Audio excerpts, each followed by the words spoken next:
যুক্তরাষ্ট্র ও ইরানের মধ্যে একটি প্রাথমিক সমঝোতা চুক্তির ঘোষণা মধ্যপ্রাচ্যের চলমান সংঘাত অবসানের আশা জাগিয়েছে। দুই পক্ষের এই কূটনৈতিক অগ্রগতি মধ্যপ্রাচ্য থেকে জ্বালানি সরবরাহ এবং বাণিজ্যের মারাত্মক অচলাবস্থা অবসানের সম্ভাবনা তৈরি করেছে।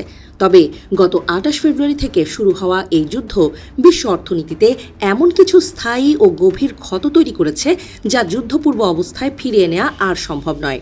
বিশ্লেষকদের মতে ইরান যুদ্ধ বিশ্ব অর্থনীতির কাঠামো, জ্বালানি বাজার এবং আন্তর্জাতিক ক্ষমতার ভারসাম্যে দীর্ঘমেয়াদী পরিবর্তনের সূচনা করেছে।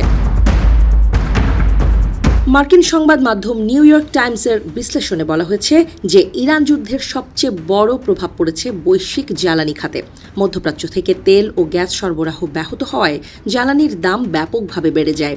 এর ফলে আমদানি নির্ভর দেশগুলো বিকল্প উৎস খোঁজার দিকে ঝুঁকেছে এবং নবায়নযোগ্য জ্বালানি ও পারমাণবিক শক্তিতে বিনিয়োগ বাড়িয়েছে। বিশেষজ্ঞদের মতে ২০২২ সালের ইউক্রেন যুদ্ধের পর এটি দ্বিতীয় বড় জ্বালানি ধাক্কা, যা বিশ্বকে আরও দ্রুত সৌর ও বায়ু শক্তির দিকে ঠেলে দিচ্ছে। ইরান যুদ্ধের জের ধরে এই পরিবর্তনের সবচেয়ে বড় সুবিধাভোগী হিসেবে উঠে এসেছে চীন। Solar panel, battery, wind turbine, transformer এবং আধুনিক জ্বালানি অবকাঠামো উৎপাদনে চীনের আধিপত্য তাকে নতুন বৈশ্বিক জ্বালানি রূপান্তরের কেন্দ্রে নিয়ে এসেছে। একই সঙ্গে আন্তর্জাতিক পর্যায়ে চীনের কৌশলগত প্রভাবও বাড়ছে। বিপরীতে নবায়নযোগ্য জ্বালানি খাতে বিনিয়োগ কমিয়ে যুক্তরাষ্ট্র নিজেই এই প্রতিযোগিতায় পিছিয়ে পড়ার ঝুঁকিতে রয়েছে। যুদ্ধের আরেকটি বড় প্রভাব পড়েছে আন্তর্জাতিক বাণিজ্য ও নিরাপত্তা ব্যবস্থায়।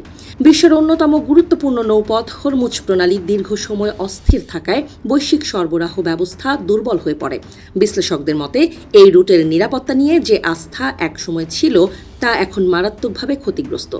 একই সঙ্গে উপসাগরীয় অঞ্চলের স্থিতিশীলতা নিয়েও নতুন প্রশ্ন তৈরি হয়েছে। অর্থনৈতিক ক্ষেত্রেও ইরান যুদ্ধের প্রভাব অত্যন্ত গভীর। ইতোমধ্যে বৈশ্বিক প্রবৃদ্ধির পূর্বাভাস কমিয়েছে বিশ্বব্যাংক। মূল্যস্ফীতি আবার বাড়তে শুরু করায় যুক্তরাষ্ট্র ও ইউরোপের কেন্দ্রীয় ব্যাংকগুলো সুদের হার উচ্চ পর্যায়ে রাখার ইঙ্গিত দিয়েছে। এর ফলে ঋণ নির্ভর অর্থনীতিগুলোর উপর চাপ আরও বাড়বে। অনেক দেশকে একই সঙ্গে জ্বালানি ভর্তুকি, সামাজিক সহায়তা এবং সামরিক ব্যয় বাড়াতে হচ্ছে, যা সরকারি অর্থব্যবস্থাকে আরও দুর্বল করে তুলেছে। বিশেষজ্ঞদের মতে যুদ্ধবিরতি হলেও বিশ্ব আর আগের অবস্থায় ফিরবে না। জ্বালানি নিরাপত্তা, বৈশ্বিক বাণিজ্য, ভূ রাজনৈতিক জোট এবং অর্থনৈতিক প্রবৃদ্ধির নতুন বাস্তবতা ইতোমধ্যেই গড়ে উঠতে শুরু করেছে। ফলে ইরান যুদ্ধ বিশ্ব অর্থনীতির গতিপথকেই স্থায়ীভাবে পরিবর্তন করে দেয়া একটি ঘটনা হিসেবে বিবেচিত হচ্ছে।